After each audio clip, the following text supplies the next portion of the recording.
అందరికీ నమస్కారం. Welcome to it's you TV. ఇప్పుడు మనతో పాటు ఉన్నారు శ్రీ శ్రీ శ్రీ ఆనంద శివకామేశ్వరి ఆశ్రమ వ్యవస్థాపకులు శివకామేశ్వరి ఆనందమయ అమ్మగారు.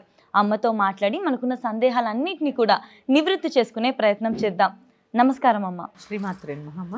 అమ్మ, కార్తీక మాసం యొక్క విశిష్టత తెలియజేస్తారా? కార్తీక మాసము కృత్తికా నక్షత్రము చంద్రుడికి దగ్గరగా ఉన్న మాసాన్ని కార్తీక మాసం అని పిలుస్తూ ఉంటారు.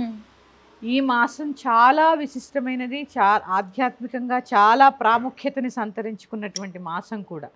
ఎందుకంటే ఈ కార్తీక మాసంలో ప్రత్యేకించి నదీ స్నానాలు, దీపాలు, పుణ్యక్షేత్ర దర్శనాలు, శివారాధన ఇవన్నీ కూడా చాలా విశేషంగా జరుగుతుంటాయి. శివాభిషేకాలు, ఉపవాసాలు. అవును. ఎందుకంటే అమ్మ, మన ఋషులు మునులు ఎంతో ఆలోచించి ఒక్కొక్క మాసానికి ఒక్కొక్క విశిష్టతని తెలియజేశారు. దీనికి ఉదాహరణగా చెప్పాలంటే జ్యేష్ఠ నక్షత్రం ఉంది మనకి, అవునా? జ్యేష్ఠ అంటే తెలుగులో అర్థం ఏంటి తెలుసా? పెద్దది అని అర్థం. ఇప్పుడు రీసెర్చ్ చేసిన తర్వాత అన్ని నక్షత్రాల్లో కంటే జ్యేష్ఠ నక్షత్రం చాలా పెద్దది అని చెప్తున్నారు. ఎప్పుడో వాళ్ళు రీసెర్చ్ చేసి చూసి దర్శించి వాటిని ప్రత్యక్షంగా దర్శించి మనకి చెప్పారు. అందుకే ఆ నక్షత్రాల పేర్లు. ఆ విధి విధానాల్లో భాగంగానే ఒక్కొక్క మాసానికి ఒక్కొక్క ప్రత్యేకత. ఈ కార్తీక మాసంలో ప్రత్యేకించి శివారాధన. కానీ ఈ కార్తీక దామోదరుడు అనే పేరుతో విష్ణువుని, కార్తీక త్రయంబకేశ్వరుడు అన్న పేరుతో శివుడిని ఆరాధిస్తూ ఉంటారు. ఎందుకంటే శివాయ విష్ణు రూపాయ శివే, శివోశ్చ హృదయం విష్ణు, విష్ణోశ్చ హృదయం శివ. మా చిన్నప్పుడు మా నాన్నగారు గుడికి తీసుకెళ్తే శివాలయానికి వెళ్తే విష్ణువుని తలుచుకోమనేవారు. శివాలయానికి వెళ్తే విష్ణువుని, విష్ణాలయానికి వెళ్తే శివుడిని ఆరాధన చేయమని చెప్పారు. ఎందుకు అంటే ఇక్కడ ఇద్దరిలో ఎవరికి భేదం లేదు. ఆ భేదం అంతా మనకే. శివ విష్ణువుల భేదం చూపించిన వాళ్ళు నరక యాతన అనుభవిస్తారు. ఇది గుర్తుపెట్టుకోండి. శివకేశవుల భేదం ఎప్పుడూ చూపకూడదు. ఎందుకంటే అమ్మా, ప్రత్యేకించి ఈ మాసానికి అధిపతి కార్తీక దామోదరుడి కింద కార్తీక దామోదరుడిని, ఈ మాసం శివుడిది కాబట్టి శివుడిని, అందుకే శివపురాణం చదవడము, రకరకాల పురాణాలు చదవడము, కార్తీక సోమవారాల ఉపవాసము ఇవన్నీ ఉంటాయి. అందుకంటే ఇటు శివుణ్ణి అటు విష్ణువుని కూడా పూజించుకునేటటువంటి మాసము. కొత్త తులసి మొక్క తెచ్చుకొని ఇంట్లో స్థాపన చేస్తూ ఉంటారు ప్రతి సంవత్సరం. ఉన్నా కూడా కొత్త తులసి మొక్కని ఆ రోజు ఇంట్లో పాతుకోవాలని చెప్తూ ఉంటారు. ఇట్లా చాలా విశేషాలమ్మా కార్తీక మాసం అంటే. ఇక దీపాల దగ్గరకు వచ్చేసరికి చూడండి, కృత్తికా నక్షత్రం అగ్నితత్వం గల నక్షత్రం. అందుకే చూడండి, ఈ మాసం అంతా ఏం చేస్తూ ఉంటారు? దీపాలు పెడుతూ ఉంటాం, వేడి. కానీ ఈ మాసం అంతా ఎలా ఉంటుంది? చలిగా ఉంటుంది. చలికాలంలో స్నానాలు, చలిగా ఉంటే దీపాలు. అంటే అక్కడ ఏంటి అంటే, ఇక్కడ ఏదైనా మన ప్రకృతితోటి మమేకమయ్యే మన యొక్క ధర్మం ఉంటుంది కదా. పొద్దున్నే లేవడము, మామూలుగా ఏంటంటే వేరు నీరు స్నానం చేయకూడదు అని చెప్తూ ఉంటారు. వేరు నీరు స్నానం చేయకూడదు కాబట్టి పొద్దున్నే పంపులోంచి వచ్చే నీళ్ళు కానీ, ట్యాప్లోంచి వచ్చే నీళ్ళు కానీ, నదిలో నీళ్ళు కానీ నులివెచ్చగా ఉంటాయి, గోరువెచ్చగా ఉంటాయి. అంటే మన ఆరోగ్యపరంగా ఇదంతా సోముడి మాసం కాబట్టి చంద్రుడు చాలా చక్కగా. ఎందుకంటే చూడండి, ఇక్కడి నుంచి ఆశ్వీజ మాసంలో శరత్ పూర్ణిమ నుంచి కార్తీక పౌర్ణిమ వరకు చంద్రుడు చాలా ఆహ్లాదంగా ఉంటాడు. చంద్రుడి యొక్క ప్రత్యేకత ఏంటి? ఔషధ గుణాలు ఉన్నటువంటి మొక్కలన్నీ కూడా పెరుగుతున్నాయంటే చంద్రుడి వల్ల.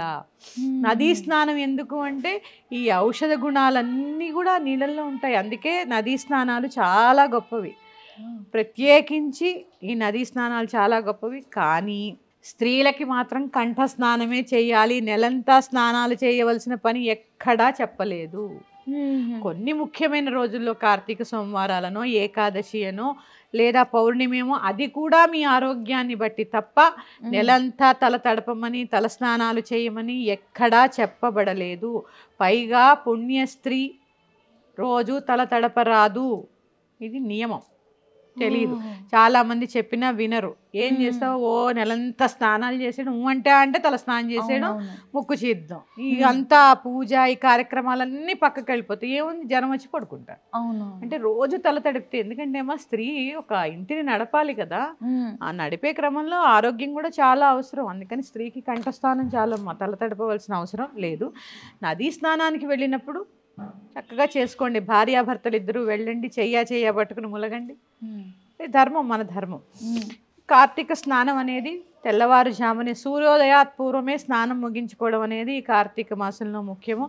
అలాగే దీపారాధన, తులసమ్మ దగ్గర దీపం పెట్టుకోవడము, కార్తీక దామోదర పూజ, కార్తీక త్రయంబకేశ్వర పూజ చేసుకోవడము చాలా ముఖ్యం. మళ్ళీ సాయంత్రం, ఉదయం చేసుకోవాలి, సాయంత్రం చక్కగా ఇంటి బయట దీపాలు పెట్టుకోవడం, పెరట్లో దీపాలు పెట్టుకోవడం, మళ్ళీ తులసమ్మకి దీపాలు పెట్టుకోవడం. చాలామంది దేవాలయాలకు వెళుతూ ఉంటారు, ఎందుకంటే ఆకాశ దీపం వెలిగిస్తూ ఉంటారు దేవాలయాల్లో. ఆ ఆకాశ దీపం వెలిగించినంతసేపు ఆ గుళ్ళో ఉండి ఆకాశ దీపం వెలిగించిన తర్వాత ఇంటికి వస్తూ ఉంటారు. ఆకాశ దీపాలు ఎందుకు వెలిగిస్తారు తెలుసా అమ్మ? పూర్వం మనకు కరెంట్ లేదు. ఈ కాలం చాలా తొందరగా చీకటి అయిపోతుంది. రవాణా సౌకర్యాలు ఎలా ఉండేవి? నడుచుకుంటూ వచ్చేవారు. నడుచుకుంటూ వచ్చినప్పుడు వాళ్ళు వెళ్ళాల్సిన దూరం చాలా ఉందనుకోండి, ఆ దీపం కనబడింది అంటే అక్కడ దేవాలయం ఉంది అని అర్థం. వాళ్ళు ఏం చేసేవారంటే ఆ దేవాలయాల దగ్గరకు వచ్చి కాసేపు సేద తీరి మళ్ళీ తెల్లవారుజామున సూర్యోదయం అయ్యేసరికి పూర్వం కొద్దిగా వెలుతురు రాగానే మళ్ళీ లేచి ప్రయాణం సాగించేవారు అనమాట. అంటే మన ధర్మం చాలా గొప్పదమ్మా. మనం అనుకుంటాం కేవలం దీంట్లో పూజలే ఉన్నాయి, దీంట్లో కట్టుబాట్లే ఉన్నాయి అని కాదు. ప్రతి దాంట్లో కూడా ఒక సైన్స్ దాగి ఉంటుంది. ఆకాశ దీపాలు పెడుతూ ఉంటారు, చక్కగా దర్శనం చేసుకోవడము. ఆధ్యాత్మిక మాసం కదా, ఇలా ఎక్కువ మటుకు ఆహార నియమాలు ఉంటాయి కార్తీక మాసంలో. అల్లం వెల్లుల్లి తినకూడదు, ఉల్లిపాయ తినకూడదు, మసాలాలు తినరు, ఏకభుక్తం చేస్తూ ఉంటారు. చాలామంది నక్తాలు చేస్తూ ఉంటారు. నక్తాలు అంటే పొద్దున్నంతా ఉపవాసం ఉండి సాయంత్రం భోజనం చేస్తూ ఉంటారు. అది కూడా చాలా, దాన్ని ఏమంటారు, మిత భోజనం చేస్తూ ఉంటారు. అలా నెలంతనా? నెలంతా చేస్తారమ్మా. అవునా? మేమందరం చేస్తాం నక్తాలు 30 రోజులు. ఉదయం అంతా ఉండగలిగితే, ఆరోగ్యం సహకరిస్తే అది కూడా కాసిన పాలో పండో తీసుకుని చక్కగా ఉపవాసం ఉండి రాత్రికి భోజనం చేసుకుని మితంగా నక్షత్ర దర్శనం, చంద్ర దర్శనం చేసుకుని, నక్షత్ర దర్శనం చేసుకుని భోజనం చేస్తూ ఉంటారు. ఇది ఒక నియమం. వారి సంకల్పాన్ని బట్టి అందరూ చేయాలని ఏం లేదు. కార్తీక సోమవారాలు కూడా పౌర్ణమికి ముందు వచ్చేటటువంటి చెయ్యగలిగిన వాళ్ళు, చక్కగా చెయ్యలేని వాళ్ళు ఒక సోమవారమైనా ఉండండి, లేదా ఒక పౌర్ణమి. ఉపవాసము అంటే ముఖ్యంగా మనం అందరం తెలుసుకోవాల్సింది ఏంటి? ఉపవాసము అంటే కడుపు మార్చుకుని అన్నం మానేయడం కాదు. ఉపవాసము అంటే భగవంతుడికి దగ్గరగా నివసించడము. అంటే దగ్గర, వాసము అంటే నివసించడం. సర్వవేళ సర్వావస్థల యందు సోమవారం ఉపవాసం ఉన్నాము, చక్కగా పంచాక్షరి మంత్రాన్ని జపం చేస్తూనే ఉండాలి. అంతే తప్ప ఉపవాసం ఉన్నాం సాయంత్రం కొబ్బరికాయ పచ్చడి చేసుకోవాలా, పరవాన్నం వండుకోవాలా, మినపరొట్టి కాల్చుకోవాలా, ఇది కాదు. చక్కగా చేయాలి. ఆహారం మన శరీరాన్ని నిలబెట్టేది కాబట్టి దాని మీద శ్రద్ధ ఉండాలి, దీని మీద కూడా ఉండాలి. అంటే ఎప్పుడు భగవంతుడికి దగ్గరగా నివసించడం అంటే పూజ గదిలో ఉండడం కాదు. ఎక్కడ ఉన్నా కూడా ఒక భగవన్నామాన్ని అలా స్మరించడం పేరే ఉపవాసము. అమ్మ, ఈ కార్తీక మాసం మొత్తం కూడా ఏదైనా అందరు కూడా పఠించవలసిన స్తోత్రం ఏదైనా చెప్తారా అమ్మ? తప్పకుండా తెలియజేస్తానమ్మా. ఇక్కడ మనం తెలుసుకోవాల్సింది కార్తీక మాసంలో ప్రత్యేకంగా అరుణాచల అష్టకము. చలించని దాని పేరు అచలం. అరుణము అంటే ప్రవాహం, కాంతి. అంటే ఇక్కడ ఎప్పుడూ చలించనిది ఆ శివుడు, చలించేది శక్తి. ఒక దీపం ఉందనుకోండి అమ్మా, అక్కడ పూజ దేవుడి దగ్గర ఒక దీపం వెలుగుతోంది. ఆ దీపం ఎక్కడుంది? అక్కడే ఉంది, కానీ దాని కాంతి చుట్టుపక్కలంతా కూడా వ్యాపించి ఉంటుంది. అలా ధ్యాన ముద్రలో ఒకచోటే ఉండేవాడు శివుడు.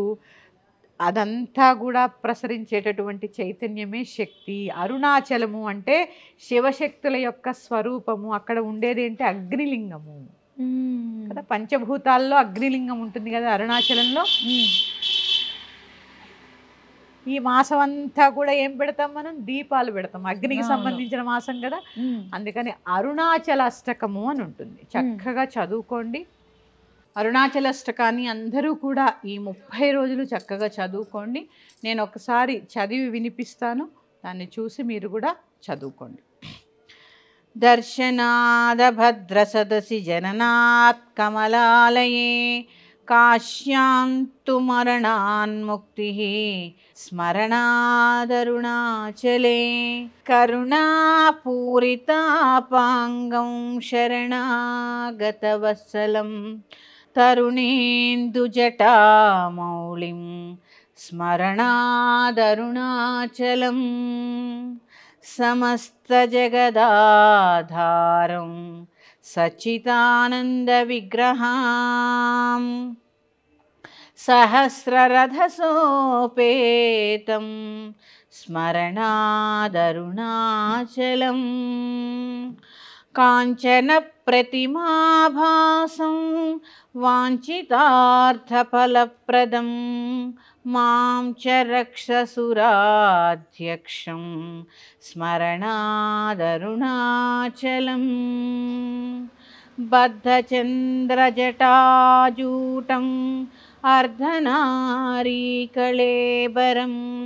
వర్ధమానదయాంభోధిం స్మరణాదరుణాచలం కాంచన ప్రతిమాభాసం సూర్యకోటిసమప్రభం బద్ధవ్యాఘ్రపురీ ధ్యానం స్మరణాదరుణాచలం శిక్షయాఖిలదేవారి భక్షితక్ష్యేలకంధరం రక్షయాఖిలభక్తానాం స్మరణాదరుణాచలం అష్టభూతిసమాయుక్తం ఇష్టకామఫలప్రదం శిష్టభక్తిసమాయుక్తాన్ స్మరణాదరుణాచలం వినాయకసురాధ్యక్షం విష్ణుబ్రహ్మేంద్రసేవితం విమలారుణపాదాబ్జం స్మరణాదరుణాచలం మందారమల్లికాజాతికుందచంపకపంకజైః ఇంద్రాదిపూజితాన్ దేవీం స్మరణాదరుణాచలం సంపత్కరం పార్వతీశం సూర్యచంద్రాగ్నిలోచనాం మందస్మితముఖాం భోజం స్మరణాదరుణాచలం స్మరణాదరుణాచలం అరుణాచల శివ అరుణాచల శివ అరుణాచల శివ అరుణాచల అరుణాచల శివ అరుణాచల శివ అరుణాచల శివ అరుణాచల అరుణాచల శివ అరుణాచల శివ అరుణాచల శివ అరుణ శివ అరుణాచల శివ అరుణాచల శివ అరుణాచల శివ అరుణాచల. అరుణాచల అష్టకము చాలా చిన్నది, చక్కగా భక్తి శ్రద్ధలతో త్రికరణ శుద్ధిగా చదువుకోండమ్మా, చక్కటి ఫలితాన్ని పొందవచ్చు ఈ అరుణాచల అష్టకాన్ని పఠించడం వలన. అమ్మ, కార్తీక సోమవారం యొక్క విశిష్టత కూడా తెలియజేస్తారా? అంటే ఆ రోజు పాటించవలసిన పూజా విధానం అంతా ఏంటి అని. తప్పకుండా తెలియజేస్తాను. కార్తీక సోమవారము, చాలామంది కార్తీక పురాణం వినే ఉంటారు. కార్తీక సోమవారము ఒక కుక్క ఉపవాసం ఉండి సాయంత్రము పొద్దున నుంచి సాయంత్రం దాకా ఉపవాసం ఉండి సాయంత్రం భోజనం చేసినంత మాత్రాన్నే వచ్చే జన్మలో మంచి జన్మ పొందిందని మనం చదువుకుంటూ ఉంటాం. అలాంటి విశిష్టమైనటువంటిది కార్తీక సోమవారము. సోముడు అంటే శివుడు, సోముడు అంటే చంద్రుడు. చక్కగా చెప్పాను కదమ్మా, ఈ కార్తీక మాసం అంతా కూడా విశేషమే. ఈ రోజు ఆ రోజు అని ఏమి లేదు, ప్రతిదీ విశేషమే ఈ కార్తీక మాసంలో. కార్తీక సోమవారం ఇంకా విశేషం కాబట్టి ఉపవాసం ఉండడము. చెప్పాను, ఉపవాసం అంటే కడుపు మార్చుకోవడం కాకుండా చక్కగా పాలు పండు తీసుకుని ఎప్పుడు భగవన్నామం చేసుకోవడము, ఒక అష్టకం చదువుకోవడము. ప్రదోష కాలంలో శివాభిషేకము. మీ ఇంట్లో కనుక శివలింగం ఉంటే దాని మీద ఖచ్చితంగా ఈ కార్తీక మాసం అంతా కూడా కాసిని నీళ్లు పోయండి. పంచాక్షరి మంత్రం చదువుకొని నీళ్లు పోసి ఒక మారేడు దళాన్ని సమర్పించండి. సాయంకాలం ప్రదోషకాలంలో శివుడికి అభిషేకము, అలాగే బిల్వపత్రాన్ని సమర్పించడం కూడా చాలా విశేషము. ఆ రోజు కూడా పొద్దున్నుంచి సాయంత్రం దాకా ఉపవాసం ఉండి చంద్ర దర్శనం, నక్షత్ర దర్శనం చేసుకుని ఈ వండిన ప్రసాదాన్ని పూజ చేసుకుని భగవంతుడికి నివేదించి ఆ రోజు ప్రసాదం కింద భుజిస్తూ ఉంటారు. అలాగే ఆకాశ దీపం చూడడం కూడా చాలా మంచిదమ్మా. ఈ కార్తీక సోమవారం నాడు ఎవరైతే బిల్వం చెట్టు కింద అంటే మారేడు వృక్షం కింద కూర్చుని స్త్రీ సూక్త పారాయణ చేస్తారో వారికి లక్ష్మీ కటాక్షం కూడా లభిస్తుంది. అందుకని వీలునంత వరకు ఉపవాసం చేసినా చేయకపోయినా సాయంత్రం మాత్రం కాసిన శివుడి మీద నీళ్లు పోసి ఒక బిల్వపత్రాన్ని సమర్పించడం మాత్రం చేయండి ప్రదోష కాలంలో. అలాగే సోమవారం కాబట్టి దీపారాధన ఇవన్నీ మనం ఎప్పుడూ చేసుకునేవే. ఇలా చిన్న చిన్నగా ఏం లేదు, ఇంట్లో శివలింగం ఉంటే మాత్రం కాసిన నీళ్లు పోసి బిల్వాన్ని సమర్పించండి చాలు. అంటే కార్తీక సోమవారం రోజు ఖచ్చితంగా అందరూ కూడా ఉపవాసం చేయడానికి ఎక్కువగా చూస్తారమ్మా. అందరూ కూడా ఉపవాసాలు చేస్తారు. కార్తీక సోమవారం, కార్తీక పౌర్ణమి, ఏకాదశి, ద్వాదశి ఇట్లా చాలా ఉన్నాయి దీంట్లో. ఇవన్నీ కూడా చేస్తూ ఉంటారు. కార్తీక మాసం ఉపవాసాలు చేయండి. శరీరం పడిపోయేంతగా ఉపవాసాలు మాత్రం మంచివి కాదు. స్నానాలు మీ ఇష్టం, అది నేను చెప్పాను స్త్రీకి కంఠస్నానం చాలని, అది మీ ఇష్టం. నేను చెప్పినా మీకు మళ్ళీ మా సెంటిమెంట్ అండి మేము చేస్తాము అంటే అది మీ ఇష్టం, నేనేం చెప్పలేను.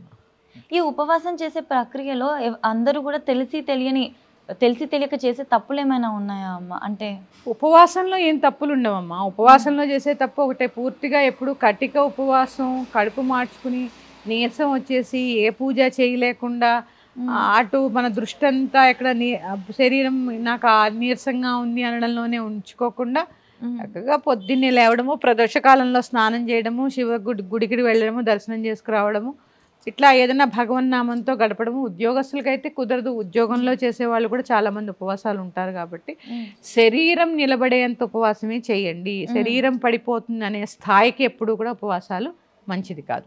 అలాగే కార్తీక మాసంలో అమ్మ 365 వత్తులతో దీపారాధన చేసేదైతే చాలా ప్రత్యేకంగా అందరూ భావిస్తూ ఉంటారు కదా. అసలు ఇది ఏ వారం చేయాలి? అంటే 4-5 వారాలలో ఏ వారం చేస్తే బాగుంటుంది? 365 ఒత్తులు మనకి ఎన్ని రోజులు? 365 రోజులు. చాలామంది ఏమనుకుంటారంటే 365 రోజుల్లో ఎప్పుడు దీపారాధన చేయకపోయినా ఈ కార్తీక మాసంలో చేసేస్తే ఆ 360 రోజులు చేసిన ఫలితం వస్తుంది అనుకుంటారు. అది శుద్ధ అబద్ధం.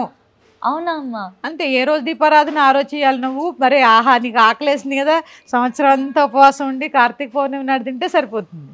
అంటే చాలా మంది అంటుంటే సంవత్సరం అంతా కుదరని వాళ్ళు వెళ్ళి ఇలా చేస్తే ఆ పుణ్యం వస్తుంది, ఫలితం వస్తుంది. ఎప్పుడైనా చూడండి, సూతకాలు వస్తూ ఉంటాయి, జాతా శౌచం, మృతా శౌచం ఇలాంటివి వచ్చినప్పుడు సంవత్సరంలో ఒక 10-15 రోజులు వెళ్ళిపోతూ ఉంటాయి.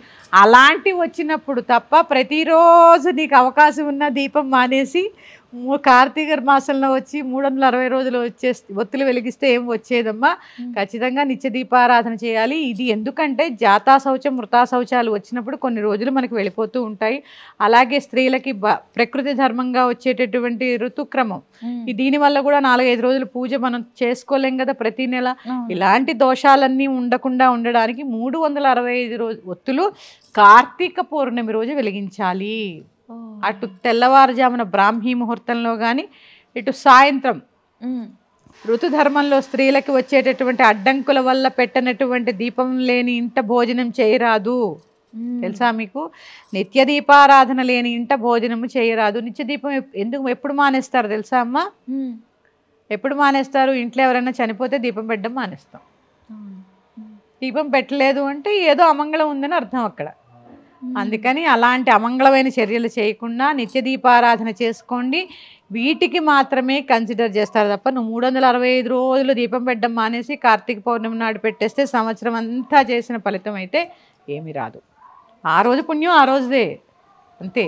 ఎందుకనమ్మా మరి 365 వత్తులు కార్తీక పౌర్ణమి రోజే ఎందుకు? అంటే కార్తీక పౌర్ణమికి ఏమైనా విశిష్టత ఇదంతా? కార్తీక పౌర్ణమి ఎప్పుడు విశిష్టతే కదమ్మా. పౌర్ణమి నిండు చంద్రుడు, మనం చాంద్రమానం ప్రకారమే మన యొక్క నక్షత్రాలు కానీ తిథులు కానీ నడుస్తూ ఉంటాయి కదా.